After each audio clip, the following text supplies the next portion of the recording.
Hello friends, आप सबकी नींद की तैयारी अच्छी चल रही होगी। और आप सब कैसे हैं और आपका कोई बैकलॉग तो नहीं है। तो चलिए मैं बताती हूँ कि कैसे मैं अपने ऐप पर अब पढ़ाई कर रही हूँ। और देख सकते हैं कि मैं अपने बैच पे आ गई हूँ। और बैच के बाद मैं सबसे पहले जो चैप्टर मैंने पहले पढ़ चुका है, क्योंकि 1 महीने से मैंने भी नहीं पढ़ाई की है, क्योंकि मेरी तबीयत ख़राब थी। जैसा कि आपको पता है कि मेरा एक्सीडेंट हो गया था, इसके बाद मैंने 1 महीने पढ़ाई नहीं की, तो मैं काफ़ी सारी चीज़ें भूल गई हूँ।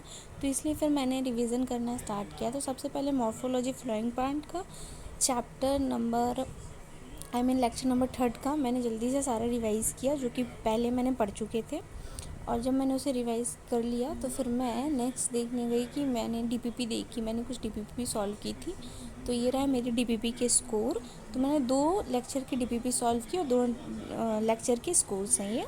अब उसके बाद फिर हम नेक्स्ट चलेंगे, और नेक्स्ट हम सोच रहे हैं कि सबसे पहले केमिस्ट्री कर लिया जाए।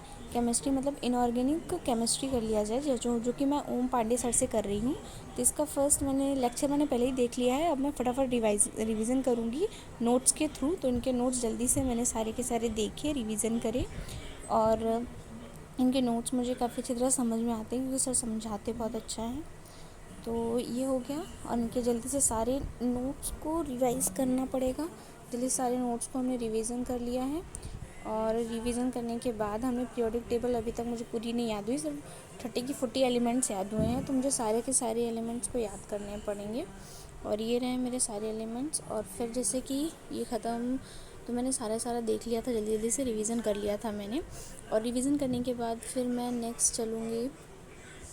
अब हम फिज़िक्स के ऊपर चलते हैं। फिज़िक्स में एमआर सर से पढ़ रही हूँ। तो उसका फर्स्ट जो वेक्टर का फर्स्ट चैप्टर था, उसके नोट्स रिवाइज़ करेंगे और जल्दी से उसके नोट्स भी देख लेते हैं। और नोट्स में मुझे थोड़ी प्रॉब्लम होती है कि मुझे थोड़ा कम समझ में आता है इन नोट्स में। तो इस वजह से मुझे हो सकता है तो शायद वीडियो ही मुझे पूरी देखनी पड़े, पर फिर भी मैं एक बार नोट्स से समझने की कोशिश कर रही हूँ। अगर मुझे नहीं समझ में आता तो मैं फिर से पूरा वीडियो लेक्चर देखूँगी। और फिर ये वेक्टर काफ़ी इजी था, तो मुझे नोट से ही समझ में आ गया। और कुछ जो टॉपिक्स नहीं समझ में आए हैं वो मैं फिर से लेक्चर पे जाके और फिर लेक्चर से देखकर और फिर वहीं से मैं सारी को कंप्लीट करने वाली हूँ। और ये हो गया मेरा। और फिर मैं ये सोच रही थी कि क्या क्या मेरा बैकलॉग है, क्या क्या मुझे और करना है। तो फिर जैसा कि आप जानते हैं कि मैं यकीन बैच 2.0 से पढ़ रही हूँ। फिर से हम बैच के ऊपर चलेंगे। और नेक्स्ट हम फिर आज के लिए इतना ही। नेक्स्ट अगले ब्लॉग